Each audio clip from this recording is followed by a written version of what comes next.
Hard thing to accept, but in our lives, we are getting out of our life right now exactly what we believe we're worthy of, exactly what we think we deserve. Our life is a direct reflection of our identity, which is the thoughts, concepts, beliefs, values, and worth we hold true to be about ourselves. And so as hard as it is to accept, we're getting out of life right now what we believe we're worth. Your growth is the only limit to your happiness. If you're not happy, you're not growing in some area. And usually it's a place where you're blaming, you're pointing the finger, but you can't control that. You can't make it not happen. What you have to do is become stronger than any of it so you're free. Freedom comes from growth. Freedom does not come from control. Then you would have to ask yourself, who do I want to be when I open my eyes? Now, the act of answering that question is going to turn on your frontal lobe, and the frontal lobe has connections to all other parts of the brain. And it's interested in answering that question because it is the creative center. So as it begins to scan the landscape of the brain, it can only gather information from things you've intellectually learned or things you've experienced in your life. And it begins to associate those different memories with the question. And when you get enough networks of neurons firing in your brain, you see an image or a picture. That's intention. And then as you begin to live and rehearse who you're going to be, you begin to do that exact same thing. You begin to install neurological hardware in your brain. Repeat it, it becomes a software program, and you begin to behave that way. Now the brain is primed. It's no longer a record of the past. It's a map to the future. Now the person can feel the emotions of their future. You're going to see a person move into a different state of being, and they are going to have all kinds of biological changes. Your perception of your world is what controls your genes. And if you're not feeling well, the issue is you don't have to change your biology, you just have to change your perception. And this will then give you your power back. And this is what we have to recognize. We're not victims of biology, we are masters of our biology. Everything that is required depends on you. Having the mindset that regardless of anything that is around you, that is surrounding you, that is trying to drag you down, you must have the mindset. You must be strong. You must be resilient. You must be driven. And you must be able to take whatever's coming at you. What goes out is what comes back. That all, as you sow, so shall you reap. I mean, it's in every great institution that there is in the world, whether it's a religion or a philosophy or whatever. What you put out is what comes back. Whatever you plant is what you're going to get back. And the more that you put out honesty, just because it's what you are, because you are being honesty, you're not trying to be honest, you are just being honesty, then that's what will come back to you on a regular basis. And when it doesn't, you'll just see that as another test for you to pass. This comes from Einstein. He said, the most important decision any human being must make is whether or not you live in a friendly or a hostile universe. Now, he could have said realization, but he didn't. He said decision. You have to decide, because there is no empirical truth. You don't live in either a friendly or a hostile universe. You decide, and that perception, that viewpoint from which you judge everything else that happens in your life will be colored by whether or not you think it is a universe that is working for you or against you. And it's a choice. But most people think of their viewpoint as being patently real, as being just objective and true.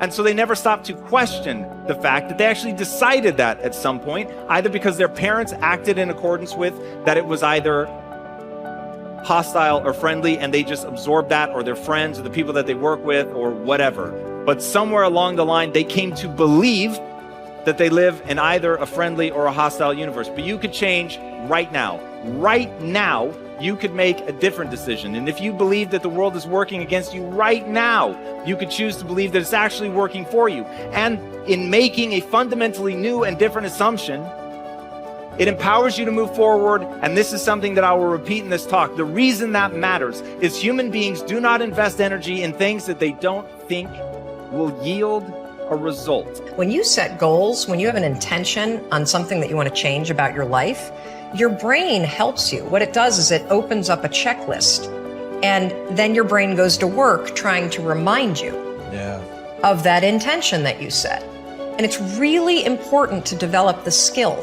and I say that word purposefully, the skill of knowing how to hear that inner wisdom and that intention kicking in and leaning into it quickly.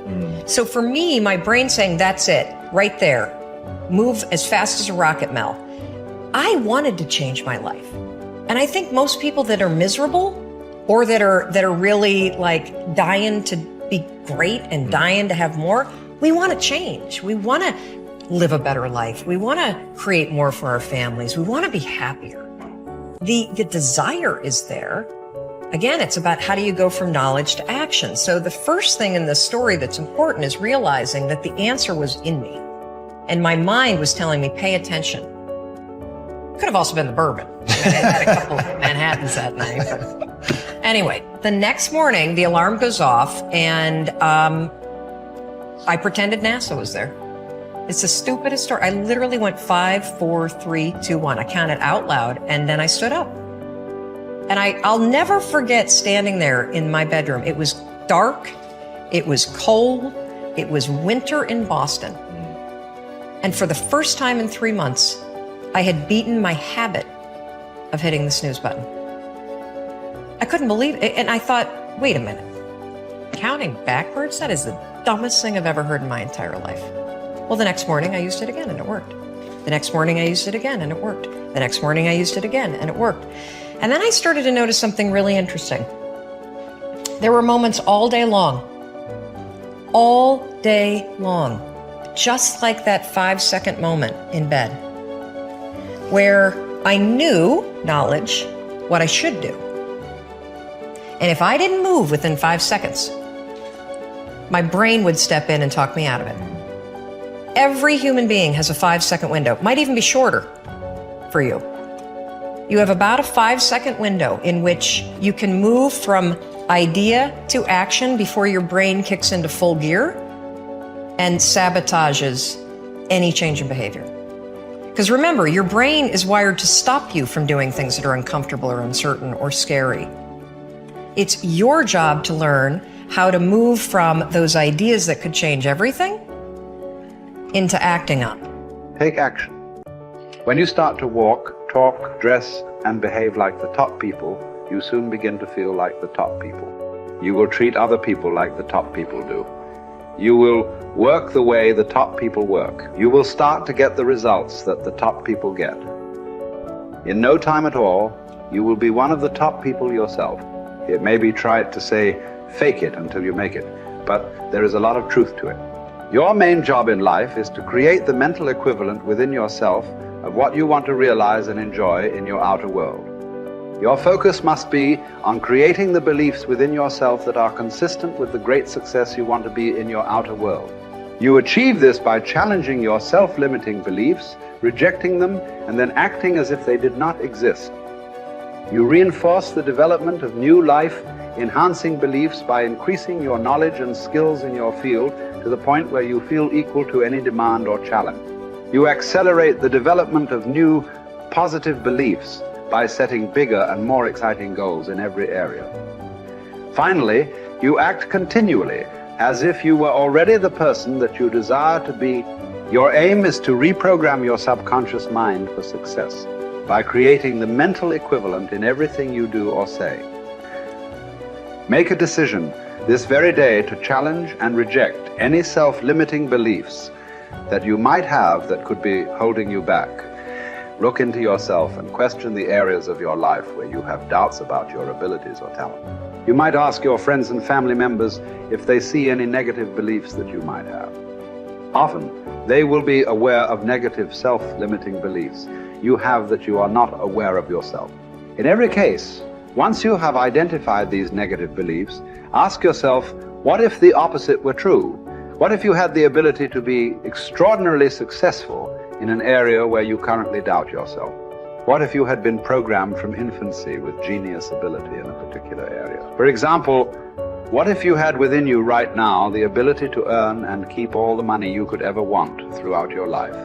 What if you had a golden touch with regard to money? If you absolutely believed these things to be true, what would you do differently from what you are doing today? Your beliefs are always manifested in your words and action. Make sure that everything you say and do from now on is consistent with the beliefs that you want to have, and the person that you want to have, and the person that you want to become. In time, you will replace more and more of your self-limiting beliefs with life, enhancing beliefs. Over time, you will completely reprogram yourself for success. When this occurs, the transformation that takes place in your outer life will amaze you and all the people around you.